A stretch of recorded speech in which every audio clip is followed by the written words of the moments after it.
حضرت سہل بن سعد رضی اللہ تعالیٰ عنہ بیان کرتے ہیں کہ حضرت ابو اسید سعدی رضی اللہ تعالیٰ عنہ نے اپنی شادی میں رسول اللہ صلی اللہ علیہ وسلم کی دعوت کی۔ اس دن ان کی بیوی کام کاج کر رہی تھیں، حالانکہ وہ خود دلہن تھیں۔ سہل نے کہا، کیا تم جانتے ہو کہ اس نے رسول اللہ صلی اللہ علیہ وسلم کو کیا پلایا تھا؟ اس نے رات کو ایک برتن میں پانی کے اندر کچھ چھوارے ڈال دیے تھے، اور جب آپ کھانے سے فارغ ہوئے تو اس نے آپ کو وہی پلایا تھا۔ سہل بیان کرتے ہیں کہ ابو اسید سعدی رسول اللہ صلی اللہ علیہ وسلم کے پاس آئے اور رسول اللہ صلی اللہ علیہ وسلم کو دعوت دی۔ اس روایت میں یہ نہیں ہے کہ جب آپ نے کھانا کھا لیا تو اس نے آپ کو نبیذ پلایا۔ حضرت سہل بن سعد سے یہی روایت ہے، اور اس میں پتھر کے برتن کا ذکر ہے، اور یہ ذکر ہے کہ جب رسول اللہ صلی اللہ علیہ وسلم کھانے سے فارغ ہوئے تو اس نے خصوصیت کے ساتھ صرف آپ کو نبیذ پلایا۔ حضرت سہل بن سعد رضی اللہ تعالیٰ عنہ بیان کرتے ہیں کہ رسول اللہ صلی اللہ علیہ وسلم کے سامنے عرب کی ایک عورت کا ذکر کیا گیا۔ آپ نے ابو اسید کو پیغام دینے کا حکم دیا۔ حضرت ابو اسید نے اس کو پیغام دیا۔ وہ عورت آ کر بنو سعدہ کے قلعوں میں ٹھہری۔ رسول اللہ صلی اللہ علیہ وسلم اس کے پاس تشریف لے گئے۔ جب آپ اس کے پاس گئے تو وہ عورت سر جھکائے بیٹھی تھی۔ جب رسول اللہ صلی اللہ علیہ وسلم نے اس سے گفتگو کی تو وہ عورت کہنے لگی، میں آپ سے اللہ کی پناہ میں آتی ہوں۔ آپ نے فرمایا، تم نے اپنے آپ کو مجھ سے محفوظ کر لیا۔ لوگوں نے اس سے کہا، کیا تم جانتی ہو یہ کون ہے؟ اس نے کہا، نہیں۔ لوگوں نے کہا، یہ رسول اللہ صلی اللہ علیہ وسلم ہیں، اور تمہیں نکاح کا پیغام دینے تمہارے پاس آئے تھے۔ اس نے کہا، تب تو میں بہت بد نصیب رہی۔ سہل کہتے ہیں کہ پھر رسول اللہ صلی اللہ علیہ وسلم اسی وقت تشریف لے آئے، حتیٰ کہ آپ صلی اللہ علیہ وسلم اور آپ کے صحابہ بنو سعدہ کے چبوترے میں بیٹھ گئے۔ پھر آپ نے حضرت سہل سے کہا، مجھے پلاؤ۔ پھر میں نے آپ کے لیے یہ پیالہ نکالا، پھر میں نے ان کو اس میں پلایا۔ ابو حازم نے کہا، سہل نے ہمارے لیے وہ پیالہ نکالا اور ہم نے بھی اس میں سے پی لیا۔ پھر عمر بن عبدالعزیز نے حضرت سہل سے وہ پیالہ مانگ لیا۔ حضرت سہل نے وہ پیالہ ان کو دے دیا۔ ابو بکر بن اسحاق کی روایت میں یہ ہے کہ اے سہل، ہم کو پلاؤ۔ حضرت انس رضی اللہ تعالیٰ عنہ بیان کرتے ہیں کہ میں نے اپنے اس پیالے سے رسول اللہ صلی اللہ علیہ وسلم کو تمام مشروبات پلائے ہیں، شہد، نبیذ، پانی اور دودھ پینے کا جواز۔ حضرت برا رضی اللہ تعالیٰ عنہ نے کہا کہ حضرت ابو بکر صدیق رضی اللہ تعالیٰ عنہ نے فرمایا کہ جب ہم نبی کریم صلی اللہ علیہ وسلم کے ساتھ مکہ سے مدینہ کی طرف گئے تو ہمارا ایک چرواہے پر گزر ہوا۔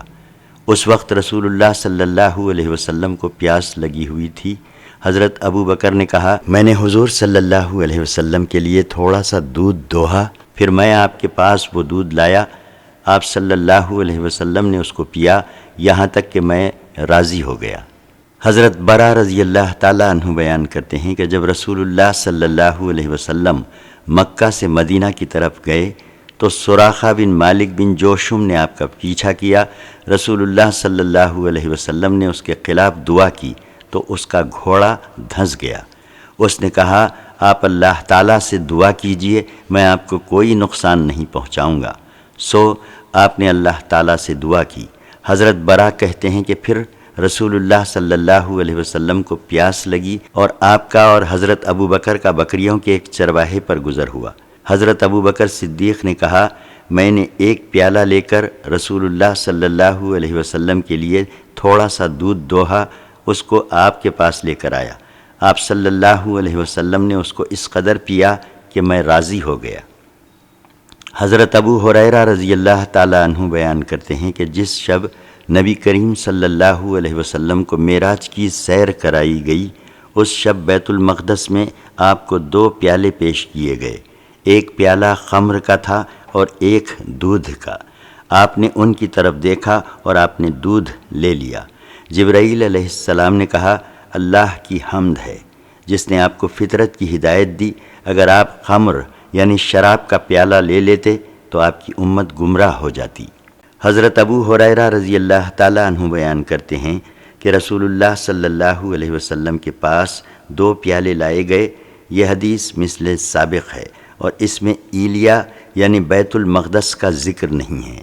حضرت جابر بن عبداللہ رضی اللہ تعالیٰ عنہ بیان کرتے ہیں کہ مجھ سے حضرت ابو حمید سعدی نے بیان کیا کہ میں نبی کریم صلی اللہ علیہ وسلم کی خدمت میں مقام نقی سے دودھ کا ایک پیالہ لے کر حاضر ہوا جو ڈھکا ہوا نہیں تھا۔ آپ صلی اللہ علیہ وسلم نے فرمایا، تم نے اس کو ڈھانکا کیوں نہیں؟ تم اس پر ایک لکڑی ہی رکھ دیتے۔ حضرت ابو حمید نے کہا کہ رات کو صرف مشکوں کا منہ باندھنے اور دروازوں کو بند کرنے کا حکم دیا گیا تھا۔ نبی کریم صلی اللہ علیہ وسلم کے اہل بیت کے فضائل۔ حضرت عائشہ رضی اللہ عنہا بیان کرتی ہیں کہ نبی کریم صلی اللہ علیہ وسلم صبح کے وقت گئے، درآں حالانکہ آپ صلی اللہ علیہ وسلم نے ایک چادر اوڑھی ہوئی تھی جس پر سیاہ اون سے کجادوں کے نقش بنے ہوئے تھے۔ حضرت حسن بن علی آئے، آپ نے ان کو اس چادر میں لے لیا، پھر حسین آئے اور آپ کی چادر میں داخل ہو گئے، پھر حضرت سیدہ فاطمہ آئیں اور آپ نے ان کو اس چادر میں داخل کر لیا، پھر حضرت علی آئے، آپ نے ان کو بھی چادر میں لے لیا۔ پھر یہ آیت پڑھی جس کا ترجمہ ہے، اے اہل بیت، اللہ تعالیٰ تم سے نجاست دور کرنے کا اور تم کو پورا پاک کرنے کا ہی ارادہ فرماتا ہے۔ نبیذ پینے اور برتن کو ڈھانک کر لانے کا بیان۔ حضرت جابر بن عبداللہ رضی اللہ تعالیٰ عنہ بیان کرتے ہیں کہ ہم رسول اللہ صلی اللہ علیہ وسلم کے ساتھ تھے۔ آپ صلی اللہ علیہ وسلم نے پانی مانگا۔ ایک شخص نے کہا، یا رسول اللہ صلی اللہ علیہ وسلم، ہم آپ کو نبیذ نہ پلائیں؟ آپ صلی اللہ علیہ وسلم نے فرمایا، کیوں نہیں؟ پھر وہ شخص دوڑتا ہوا گیا اور ایک پیالے میں نبیذ لے کر آیا۔ رسول اللہ صلی اللہ علیہ وسلم نے فرمایا، تم نے اسے ڈھانکا کیوں نہیں؟ تم اس کے اوپر ایک لکڑی ہی رکھ دیتے۔ راوی نے کہا، پھر آپ صلی اللہ علیہ وسلم نے پی لیا۔ حضرت جابر رضی اللہ تعالیٰ عنہ بیان کرتے ہیں کہ ابو حمید نام کا ایک شخص مقام نقی سے دودھ کا ایک پیالہ لے کر آیا۔ رسول اللہ صلی اللہ علیہ وسلم نے اس سے فرمایا، تم نے اس کو ڈھانکا کیوں نہیں؟ تم اس کے عرض پر ایک لکڑی رکھ دیتے۔ سوتے وقت برتنوں کے ڈھکنے، مشکوں کا منہ باندھنے، دروازے بند کرنے، چراغ گل کرنے اور آگ بجھانے کا استحباب۔ حضرت جابر رضی اللہ تعالیٰ عنہ بیان کرتے ہیں کہ رسول اللہ صلی اللہ علیہ وسلم نے فرمایا، برتنوں کو ڈھانکو، مشکوں کا منہ بند کرو، دروازہ بند کرو اور چراغ بجھا دو، کیونکہ شیطان مشک کو نہیں کھولتا، دروازہ نہیں کھولتا اور برتن نہیں کھولتا۔ اگر تم میں سے کسی کو برتن ڈھکنے کے لیے کوئی چیز نہ ملے تو وہ برتن کے عرض پر ایک لکڑی رکھ دے اور بسم اللہ پڑھ لے، کیونکہ چوہا لوگوں کے گھر جلا دیتا ہے۔ قتیبہ نے اپنی حدیث میں دروازہ بند کرنے کا ذکر نہیں کیا۔ حضرت جابر رضی اللہ تعالی عنہ نے نبی کریم صلی اللہ علیہ وسلم سے اس حدیث کو روایت کیا ہے، البتہ انہوں نے اکفیُ الاناء کہا یا قمیض الاناء کہا، اور اس حدیث میں برتن پر لکڑی رکھنے کا ذکر نہیں ہے۔ حضرت جابر رضی اللہ تعالیٰ عنہ بیان کرتے ہیں کہ رسول اللہ صلی اللہ علیہ وسلم نے فرمایا، دروازہ بند کرو۔ اس کے بعد لیس کی حدیث کی طرح ہے، البتہ اس میں ہے کہ برتن ڈھانک دو، اور فرمایا چوہا گھر والوں کے کپڑے جلا دیتا ہے۔ حضرت جابر رضی اللہ تعالیٰ عنہ نے نبی کریم صلی اللہ علیہ وسلم سے ان کی مثل حدیث روایت کی ہے اور فرمایا چوہا مکینوں سمیت گھر جلا دیتا ہے۔ حضرت جابر بن عبداللہ رضی اللہ تعالیٰ عنہ بیان کرتے ہیں کہ رسول اللہ صلی اللہ علیہ وسلم نے فرمایا، جب رات کی تاریکی پھیل جائے یا شام ہو جائے تو اپنے بچوں کو باہر نہ نکلنے دو، کیونکہ اس وقت شیطان باہر نکلتے ہیں، اور جب رات کی ایک ساتھ گزر جائے تو پھر ان کو چھوڑ سکتے ہو، اور دروازے بند کر دو اور اللہ کو یاد کرو، کیونکہ شیطان کوئی بند دروازہ نہیں کھولتا، اور اپنی مشکوں کا منہ بند کرو اور اللہ کو یاد کرو، اور اپنے برتنوں کو ڈھانک دو اور اللہ کو یاد کرو، ورنہ برتنوں کے عرض پر کچھ رکھ دو اور اپنے چراغوں کو بجھا دو۔ حضرت جابر رضی اللہ تعالیٰ عنہ سے حسب سابق حدیث مروی ہے، البتہ اس میں یہ الفاظ نہیں ہیں کہ اللہ عز و جل کا نام لو۔ امام مسلم نے اس حدیث کی ایک اور سند ذکر کی ہے۔ حضرت جابر رضی اللہ تعالیٰ عنہ بیان کرتے ہیں کہ رسول اللہ صلی اللہ علیہ وسلم نے فرمایا، سورج غروب ہونے کے بعد اپنے جانوروں اور بچوں کو گھر سے باہر نہ نکلنے دو حتیٰ کہ شام کا اندھیرا چھٹ جائے، کیونکہ سورج غروب ہونے کے بعد شیاطین پھیل جاتے ہیں حتیٰ کہ عشاء کی سیاہی ختم ہو جائے۔ امام مسلم نے اس حدیث کی ایک اور سند بیان کی ہے۔ حضرت جابر بن عبداللہ رضی اللہ تعالی عنہ بیان کرتے ہیں کہ رسول اللہ صلی اللہ علیہ وسلم نے فرمایا، اپنے برتنوں کو ڈھکو اور مشکوں کا منہ باندھ دو، کیونکہ سال میں ایک رات ایسی آتی ہے جس میں وبا نازل ہوتی ہے اور وہ اس برتن اور مشک میں سرائیت کر جاتی ہے جو ڈھکا ہوا نہ ہو یا جس کا منہ کھلا ہوا ہو۔ ایک اور سند کے ساتھ یہ روایت ہے، اس میں ہے سال میں ایک ایسا دن ہے جس میں وبا نازل ہوئی ہے۔ لیث نے کہا، ہمارے ہاں کے عجمی لوگ اس وبا سے کانون الاول یعنی دسمبر میں بچتے ہیں۔ حضرت عبداللہ بن عمر رضی اللہ تعالی عنہ بیان کرتے ہیں کہ رسول اللہ صلی اللہ علیہ وسلم نے فرمایا، سوتے وقت اپنے گھروں میں جلتی ہوئی آگ نہ چھوڑا کرو۔ حضرت ابو موسیٰ رضی اللہ تعالی عنہ بیان کرتے ہیں کہ مدینہ میں ایک گھر کے لوگ رات کو جل گئے۔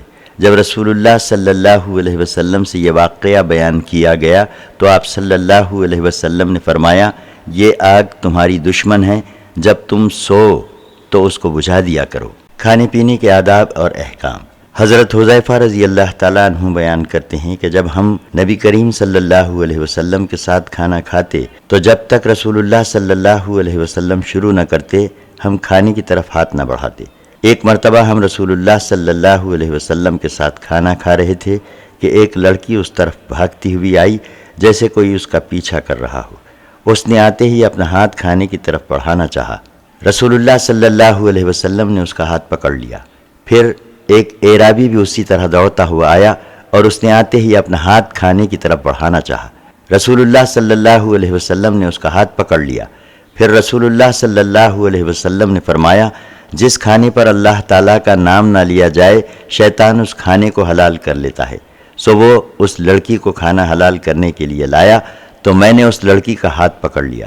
پھر کھانا حلال کرنے کے لیے وہ ایک اعرابی کو لایا تو میں نے اس اعرابی کا ہاتھ پکڑ لیا، اور اس ذات کی قسم جس کے قبضے و قدرت میں میری جان ہے، شیطان کا ہاتھ اس لڑکی کے ہاتھ کے ساتھ میرے ہاتھ میں تھا۔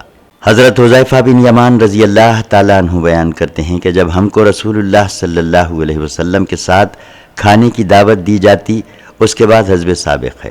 البتہ اس حدیث میں لڑکی کے آنے سے پہلے اعرابی کے آنے کا تذکرہ ہے، اور وہ دونوں اس طرح آئے جیسے کوئی ان کا پیچھا کر رہا ہو، اور اس حدیث کے آخر میں ہے، پھر ہم نے بسم اللہ پڑھ کر کھانا کھایا۔ ایک اور سند سے یہ حدیث مروی ہے، اس میں اعرابی کے آنے سے پہلے لڑکی کا آنا بیان کیا ہے۔ حضرت جابر بن عبداللہ رضی اللہ تعالیٰ عنہ بیان کرتے ہیں کہ رسول اللہ صلی اللہ علیہ وسلم نے فرمایا، جب کوئی شخص اپنے گھر میں جائے اور گھر میں داخل ہوتے وقت اور کھانا شروع کرتے وقت اللہ کا نام لے تو شیطان کہتا ہے، یہاں تمہارے ٹھہرنے کی جگہ ہے نہ کھانے کی۔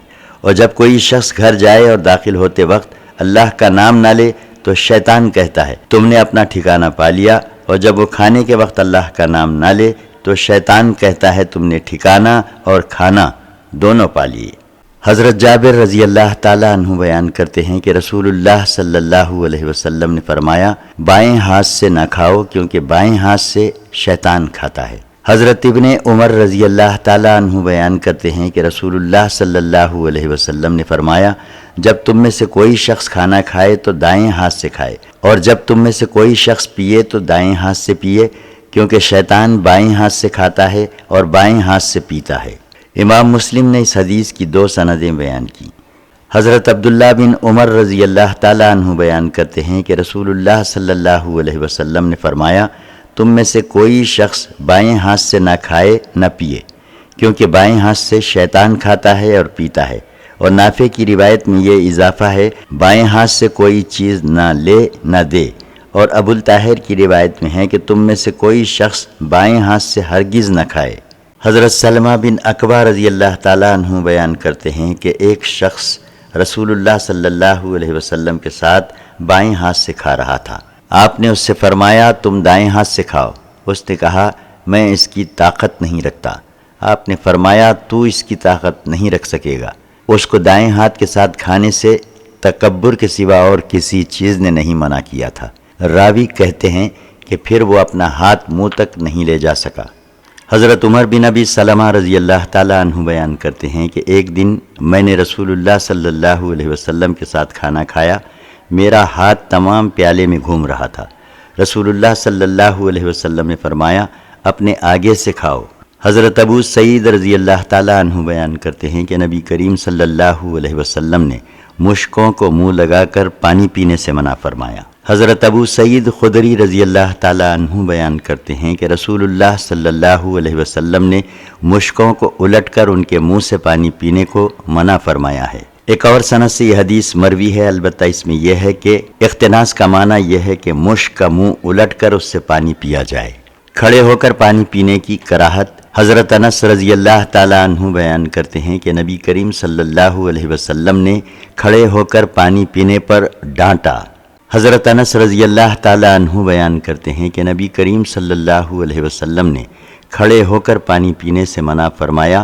قتادہ کہتے ہیں ہم نے پوچھا اور کھڑے ہو کر کھانا؟ تو کہا یہ زیادہ برا اور خراب ہے۔ حضرت انس رضی اللہ تعالیٰ عنہ نے نبی کریم صلی اللہ علیہ وسلم سے مثل سابق روایت کی ہے۔ حضرت ابو سعید خدری رضی اللہ تعالیٰ عنہ بیان کرتے ہیں کہ نبی کریم صلی اللہ علیہ وسلم نے کھڑے ہو کر پانی پینے پر ڈانٹا۔ حضرت ابو سعید خدری رضی اللہ تعالیٰ عنہ بیان کرتے ہیں کہ رسول اللہ صلی اللہ علیہ وسلم نے کھڑے ہو کر پانی پینے سے منع فرمایا۔ حضرت ابو ہریرہ رضی اللہ تعالیٰ عنہ بیان کرتے ہیں کہ رسول اللہ صلی اللہ علیہ وسلم نے فرمایا تم میں سے کوئی شخص کھڑے ہو کر نہ پیے اور جس نے بھول کر کھڑے ہو کر پی لیا وہ خے کر دے۔ آب زمزم کو کھڑے ہو کر پینے کا بیان۔ حضرت ابن عباس رضی اللہ تعالیٰ عنہ بیان کرتے ہیں کہ میں نے رسول اللہ صلی اللہ علیہ وسلم کو زمزم کا پانی پلایا تو آپ صلی اللہ علیہ وسلم نے کھڑے ہو کر پیا۔ حضرت ابن عباس رضی اللہ تعالیٰ عنہ بیان کرتے ہیں کہ نبی کریم صلی اللہ علیہ وسلم نے زمزم کے ایک ڈول سے پانی لے کر کھڑے ہو کر پیا۔ حضرت ابن عباس رضی اللہ تعالیٰ عنہ بیان کرتے ہیں کہ رسول اللہ صلی اللہ علیہ وسلم نے آب زمزم کھڑے ہو کر پیا۔ حضرت ابن عباس رضی اللہ تعالیٰ عنہ بیان کرتے ہیں کہ میں نے رسول اللہ صلی اللہ علیہ وسلم کو زمزم سے پلایا سو آپ صلی اللہ علیہ وسلم نے کھڑے ہو کر پیا۔ آپ نے بیت اللہ کے پاس پانی مانگا۔ امام مسلم نے اس حدیث کی 2 سندیں بیان کی، دونوں حدیثوں میں ہیں میں ڈول لے کر آیا۔ پانی کے برتن میں سانس لینے کی کراہت اور برتن کے باہر 3 مرتبہ سانس لینے کا استحباب۔ حضرت ابو قتادہ رضی اللہ تعالیٰ عنہ بیان کرتے ہیں کہ رسول اللہ صلی اللہ علیہ وسلم نے برتن میں سانس لینے سے منع فرمایا ہے۔ حضرت انس رضی اللہ تعالیٰ عنہ بیان کرتے ہیں کہ رسول اللہ صلی اللہ علیہ وسلم برتن میں 3 مرتبہ سانس لیتے تھے۔ حضرت انس رضی اللہ تعالیٰ عنہ بیان کرتے ہیں کہ نبی کریم صلی اللہ علیہ وسلم پینے میں 3 مرتبہ سانس لیتے تھے اور فرماتے تھے اس سے خوب سیری ہوتی ہے، پیاس بجھتی ہے اور کھانا ہضم ہوتا ہے۔ حضرت انس نے کہا میں پینے میں 3 مرتبہ سانس لیتا ہوں۔ حضرت انس رضی اللہ تعالیٰ عنہ سے مثل سابق روایت ہے اور اس میں برتن کا ذکر ہے۔ دودھ یا پانی وغیرہ کو دائیں طرف سے پلانے کا استحباب۔ حضرت انس رضی اللہ تعالیٰ عنہ بیان کرتے ہیں کہ رسول اللہ صلی اللہ علیہ وسلم کو پانی ملا ہوا دودھ پیش کیا گیا اور آپ کی دائیں جانب ایک اعرابی بیٹھا ہوا تھا اور بائیں جانب حضرت ابو بکر تھے۔ آپ نے دودھ پی کر اعرابی کو دے دیا اور فرمایا دائیں طرف سے ابتدا کرو، دائیں طرف سے۔ حضرت انس رضی اللہ تعالیٰ عنہ بیان کرتے ہیں کہ جس وقت نبی کریم صلی اللہ علیہ وسلم مدینہ میں تشریف لائے اس وقت میری عمر 10 سال تھی اور جس وقت آپ نے داعی اجل کو لبیک کہا اس وقت میری عمر 20 سال تھی۔ میری مائیں مجھے رسول اللہ صلی اللہ علیہ وسلم کی خدمت کرنے پر براں گیختہ کرتی رہتی تھیں۔ ایک مرتبہ آپ ہمارے گھر تشریف لائے، ہم نے آپ کے لیے اپنی پالتو بکری کا دودھ دوہا اور اس میں اپنے گھر کے کنویں سے پانی ملایا۔ رسول اللہ صلی اللہ علیہ وسلم نے وہ دودھ پیا۔ اس وقت حضرت ابو بکر آپ کی بائیں جانب تھے۔ حضرت عمر نے کہا یا رسول اللہ حضرت ابو بکر کو دے دیجئے۔ آپ صلی اللہ علیہ وسلم نے اپنی دائیں جانب اعرابی کو دے دیا اور رسول اللہ صلی اللہ علیہ وسلم نے فرمایا دائیں طرف سے، پھر دائیں طرف سے۔ حضرت انس رضی اللہ تعالیٰ عنہ بیان کرتے ہیں کہ رسول اللہ صلی اللہ علیہ وسلم ہمارے گھر تشریف لائے، آپ نے پانی مانگا، ہم نے آپ کے لیے بکری کا دودھ دوہا، پھر میں نے اس میں اپنے اس کنویں سے پانی ملایا، پھر وہ رسول اللہ صلی اللہ علیہ وسلم کی خدمت میں پیش کیا۔ رسول اللہ صلی اللہ علیہ وسلم نے وہ دودھ پی لیا۔ اس وقت حضرت ابو بکر آپ کی بائیں جانب، حضرت عمر آپ کے سامنے اور ایک اعرابی آپ کے دائیں جانب تھا۔ جب رسول اللہ صلی اللہ علیہ وسلم دودھ پی کر فارغ ہوئے تو حضرت عمر نے کہا، یا رسول اللہ صلی اللہ علیہ وسلم، ابو بکر یہاں ہیں، اور آپ کو دکھایا۔ رسول اللہ صلی اللہ علیہ وسلم نے وہ دودھ اس اعرابی کو دے دیا اور حضرت ابو بکر اور حضرت عمر کو نہ دیا۔ رسول اللہ صلی اللہ علیہ وسلم نے فرمایا، دائیں طرف والے، دائیں طرف والے، دائیں طرف والے۔ حضرت انس رضی اللہ تعالی عنہ نے کہا، یہی سنت ہے، یہی سنت ہے، یہی سنت ہے۔ حضرت سہل بن سعد سعدی رضی اللہ تعالی عنہ بیان کرتے ہیں کہ رسول اللہ صلی اللہ علیہ وسلم کے پاس پانی لایا گیا، آپ نے اس پانی کو پیا۔ آپ کی دائیں طرف ایک لڑکا تھا اور بائیں جانب بڑے لوگ۔ آپ نے لڑکے سے کہا، کیا تم مجھے اجازت دیتے ہو کہ میں ان لوگوں کو دے دوں؟ اس لڑکے نے کہا، نہیں، خدا کی قسم، آپ کا تبرک جو مجھے ملے گا میں اس پر کسی کو ترجیح نہیں دوں گا۔ رسول اللہ صلی اللہ علیہ وسلم نے اس کے ہاتھ پر پیالہ رکھ دیا۔ حضرت سہل بن سعد رضی اللہ تعالی عنہ نے نبی کریم صلی اللہ علیہ وسلم سے اس کی مثل روایت کی ہے۔ اس میں یہ نہیں ہے کہ آپ نے اس کے ہاتھ پر پیالہ رکھ دیا، البتہ یعقوب کی روایت میں یہ ہے کہ آپ صلی اللہ علیہ وسلم نے اس کو پیالہ عطا کر دیا۔ کھانے کے آداب کا بیان، انگلیاں اور برتن چاٹنے کا استحباب۔ حضرت ابن عباس رضی اللہ تعالیٰ عنہ بیان کرتے ہیں کہ رسول اللہ صلی اللہ علیہ وسلم نے فرمایا، جب تم میں سے کوئی شخص کھانا کھائے تو اس وقت تک ہاتھوں کو صاف نہ کرے جب تک اپنی انگلیوں کو خود چاٹ نہ لے یا کسی سے چٹوا نہ لے۔ حضرت ابن عباس رضی اللہ تعالیٰ عنہ بیان کرتے ہیں کہ رسول اللہ صلی اللہ علیہ وسلم نے فرمایا، جب تم میں سے کوئی شخص کھانا کھائے تو وہ اس وقت تک اپنے ہاتھ صاف نہ کرے جب تک اس کو خود نہ چاٹ لے یا کسی سے چٹوا نہ لے۔ حضرت کعب بن مالک رضی اللہ تعالیٰ عنہ بیان کرتے ہیں کہ میں نے دیکھا کہ نبی کریم صلی اللہ علیہ وسلم کھانے کے بعد اپنی 3 انگلیاں چاٹ رہے تھے۔ ابن ابی حاتم نے 3 کا ذکر نہیں کیا، اور ابن ابی شیبہ کی روایت میں عبد الرحمن بن کعب عن ابی کے الفاظ ہیں۔ حضرت کعب بن مالک رضی اللہ تعالیٰ عنہ بیان کرتے ہیں کہ رسول اللہ صلی اللہ علیہ وسلم 3 انگلیوں سے کھاتے تھے اور ان کو صاف کرنے سے پہلے چاٹ لیتے تھے۔ حضرت کعب بن مالک رضی اللہ تعالیٰ عنہ بیان کرتے ہیں کہ رسول اللہ صلی اللہ علیہ وسلم اپنی ان 3 انگلیوں سے کھاتے تھے اور کھانے سے فارغ ہونے کے بعد ان کو چاٹتے تھے۔ حضرت کعب بن مالک رضی اللہ تعالیٰ عنہ نے نبی کریم صلی اللہ علیہ وسلم سے اس کی مثل روایت کی ہے۔ حضرت جابر رضی اللہ تعالیٰ عنہ بیان کرتے ہیں کہ نبی کریم صلی اللہ علیہ وسلم نے انگلیاں اور پیالہ چاٹنے کا حکم دیا اور فرمایا، تم کو معلوم نہیں کہ ان میں سے کس میں برکت ہے۔ حضرت جابر رضی اللہ تعالیٰ عنہ بیان کرتے ہیں کہ رسول اللہ صلی اللہ علیہ وسلم نے فرمایا، جب تم میں سے کسی شخص کا لقمہ گر جائے تو وہ اس کو اٹھا لے اور اس پر جو مٹی وغیرہ لگی ہے اس کو صاف کر لے اور اس لقمے کو شیطان کے لیے نہ چھوڑے، اور جب تک اپنی انگلیوں کو چاٹ نہ لے اس وقت تک اپنے ہاتھ کو تولیے سے صاف نہ کرے، کیونکہ وہ نہیں جانتا کہ طعام کے کس جز میں برکت ہے۔ امام مسلم نے کہا کہ 2 سندوں سے اس حدیث کی مثل روایت ہے، اور ان دونوں روایتوں میں یہ ہے کہ اس وقت تک اپنے ہاتھ تولیے سے صاف نہ کرے جب تک انگلیوں کو خود نہ چاٹے یا کسی سے نہ چٹوائے۔ حضرت جابر رضی اللہ تعالیٰ عنہ بیان کرتے ہیں کہ نبی کریم صلی اللہ علیہ وسلم نے فرمایا، ہر کام کے وقت تمہارے پاس شیطان آ جاتا ہے، حتیٰ کہ کھانے کے وقت بھی آ جاتا ہے۔ جب تم میں سے کسی شخص کا لقمہ گر جائے تو اس پر لگی ہوئی مٹی وغیرہ کو صاف کر لے، پھر وہ لقمہ کھا لے اور اس کو شیطان کے لیے نہ چھوڑے، اور جب کھانے سے فارغ ہو تو اپنی انگلیوں کو چاٹ لے، کیونکہ وہ نہیں جانتا کہ اس کے طعام کے کس جز میں برکت ہے۔ ایک اور سند سے یہ حدیث مروی ہے، اس میں یہ ہے کہ جب تم میں سے کسی شخص کا لقمہ گر پڑے۔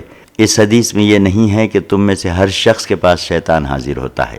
یہ حدیث 2 سندوں کے ساتھ حضرت جابر رضی اللہ تعالیٰ عنہ سے مروی ہے، اس میں لقمے کا ذکر ہے۔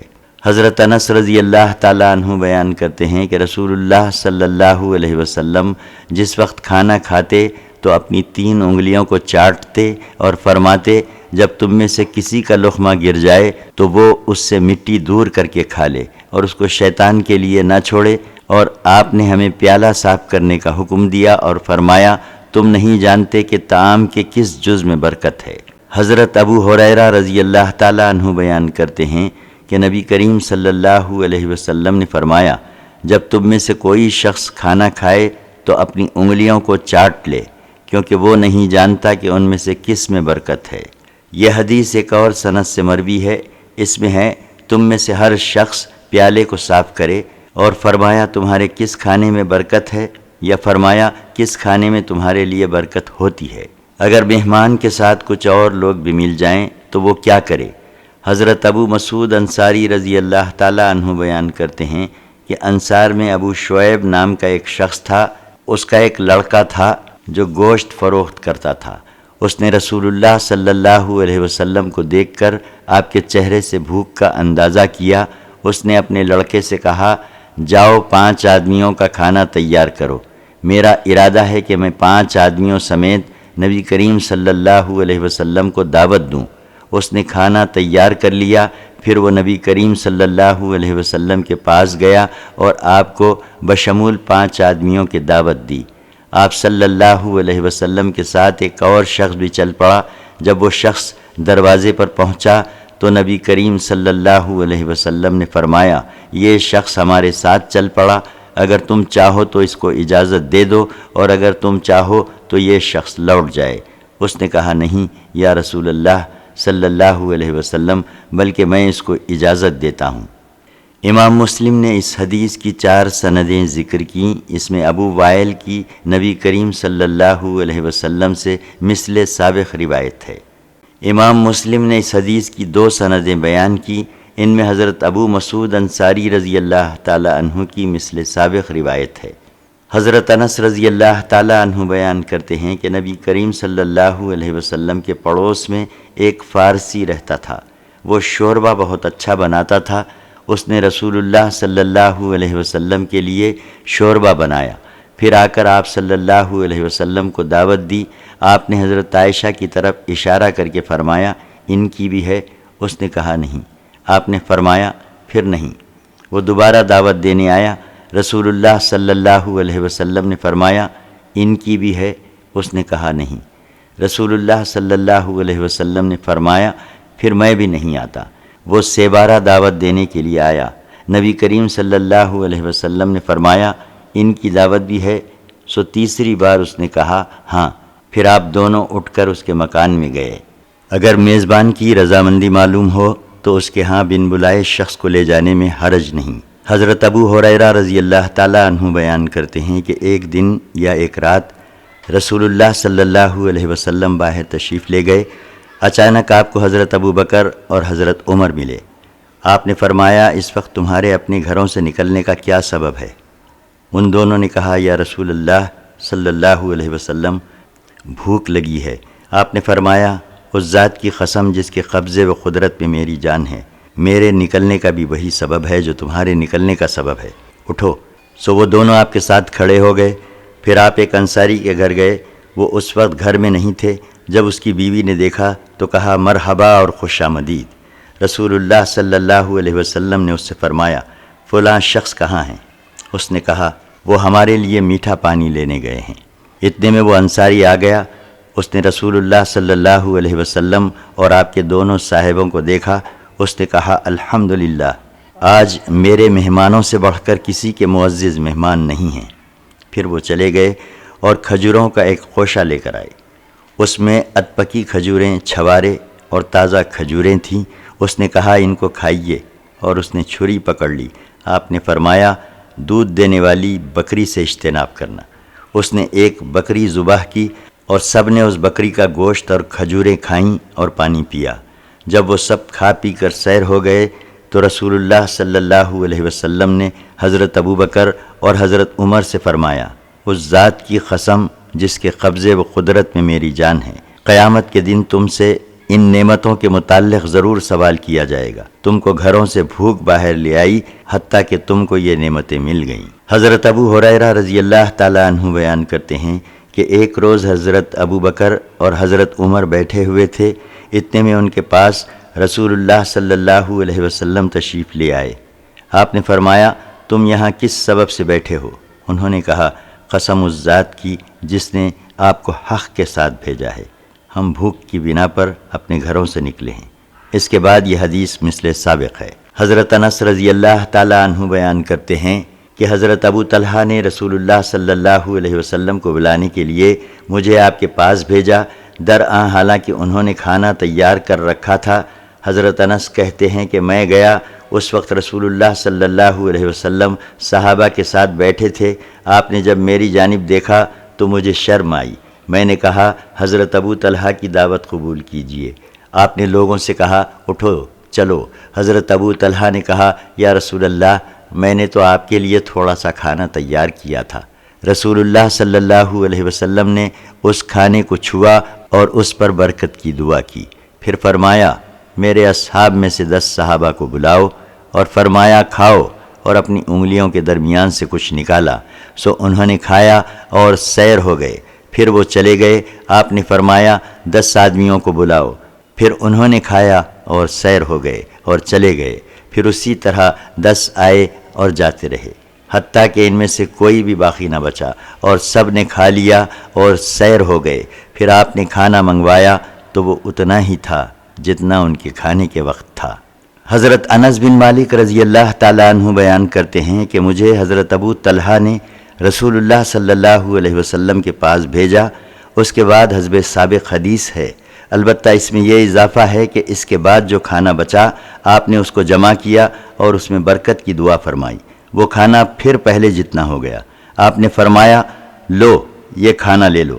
حضرت انس بن مالک رضی اللہ تعالیٰ عنہ بیان کرتے ہیں کہ حضرت ابو طلحہ نے حضرت ام سلیم سے یہ کہا کہ تم بالخصوص نبی کریم صلی اللہ علیہ وسلم کے لیے کھانا تیار کرو۔ پھر مجھے حضور کی طرف بھیجا۔ اس کے بعد وہی بیان ہے۔ اس حدیث میں یہ بھی ہے کہ نبی کریم صلی اللہ علیہ وسلم نے کھانے پر اپنا ہاتھ رکھا اور بسم اللہ پڑھی، پھر فرمایا 10 آدمیوں کو اجازت دو۔ انہوں نے 10 آدمیوں کو اجازت دی، وہ آئے۔ آپ نے فرمایا بسم اللہ پڑھو اور کھاؤ، سو انہوں نے کھایا، حتیٰ کہ 80 آدمی نے کھایا۔ اس کے بعد نبی کریم صلی اللہ علیہ وسلم اور گھر والوں نے کھایا اور پھر بھی کھانا بچا دیا۔ حضرت انس بن مالک رضی اللہ تعالیٰ عنہ نے حضرت ابو طلحہ کی نبی کریم صلی اللہ علیہ وسلم کی دعوت کرنے کا قصہ بیان کیا۔ اس میں یہ اضافہ ہے کہ حضرت ابو طلحہ رضی اللہ تعالیٰ عنہ دروازے پر کھڑے ہوئے تھے حتیٰ کہ رسول اللہ صلی اللہ علیہ وسلم تشریف لائے۔ حضرت ابو طلحہ نے حضور سے کہا یا رسول اللہ صلی اللہ علیہ وسلم صرف تھوڑا سا کھانا ہے۔ آپ صلی اللہ علیہ وسلم نے فرمایا لے آؤ، ان قریب اللہ تعالیٰ اس میں برکت ڈال دے گا۔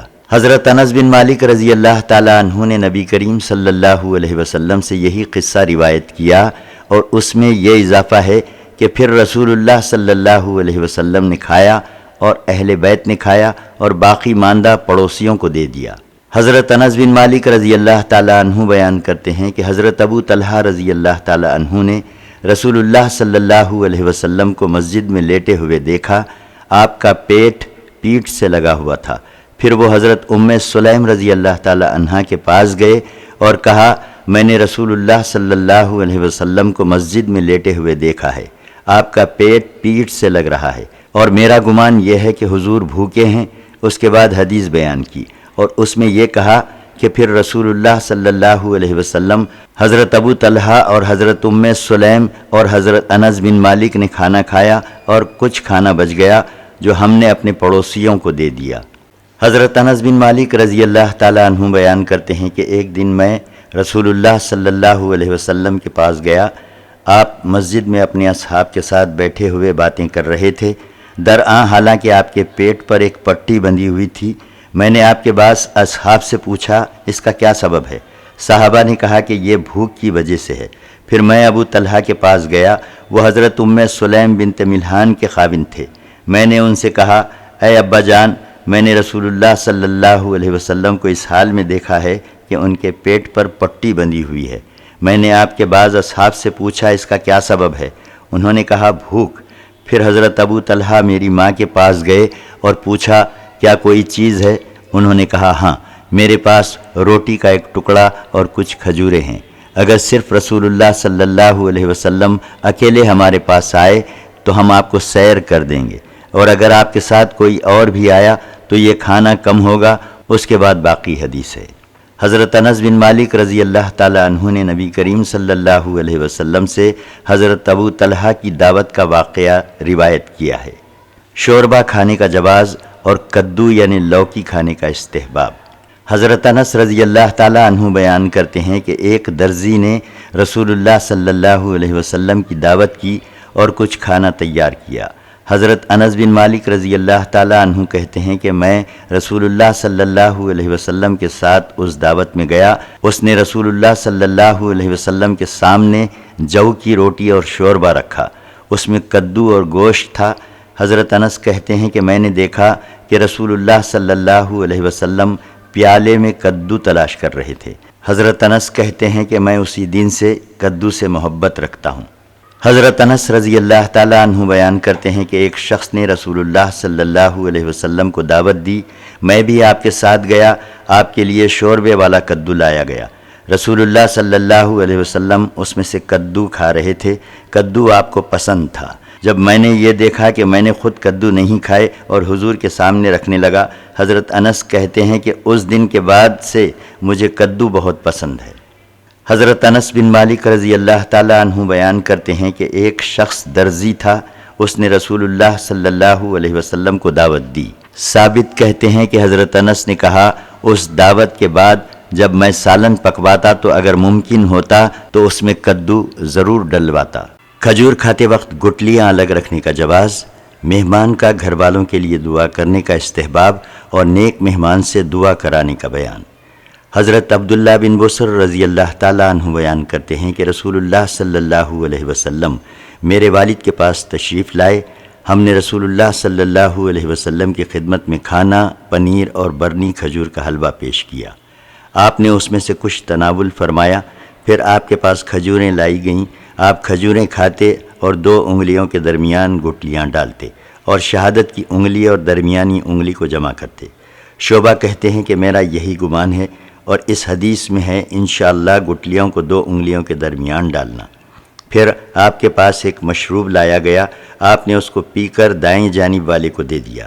پھر میرے والد نے آپ کی سواری کی لگام پکڑ کر کہا، ہمارے لیے اللہ سے دعا کیجیے۔ آپ صلی اللہ علیہ وسلم نے فرمایا، اے اللہ، جو کچھ ان کو دیا ہے اس میں برکت فرما اور ان کی بخشش فرما اور ان پر رحم فرما۔ امام مسلم نے اس حدیث کی 2 سندیں بیان کیں۔ اس میں گٹلیوں کو 2 انگلیوں کے درمیان ڈالنے کے متعلق شعبہ کے شک کا ذکر نہیں ہے۔ کھجور کے ساتھ ککڑی کھانے کا بیان۔ حضرت عبداللہ بن جعفر رضی اللہ تعالی عنہ بیان کرتے ہیں کہ میں نے رسول اللہ صلی اللہ علیہ وسلم کو کھجور کے ساتھ ککڑی کھاتے ہوئے دیکھا ہے۔ کھاتے وقت تواضع کا استحباب اور کھانے کے لیے بیٹھنے کا طریقہ۔ حضرت انس رضی اللہ تعالیٰ عنہ بیان کرتے ہیں کہ میں نے دیکھا کہ رسول اللہ صلی اللہ علیہ وسلم بطریق عقا بیٹھے ہوئے کھجوریں کھا رہے تھے۔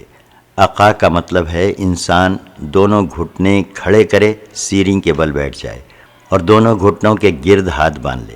حضرت انس بن مالک رضی اللہ تعالیٰ عنہ بیان کرتے ہیں کہ رسول اللہ صلی اللہ علیہ وسلم کی خدمت میں کھجوریں پیش کی گئیں۔ نبی کریم صلی اللہ علیہ وسلم ان کو تقسیم کرنے لگے۔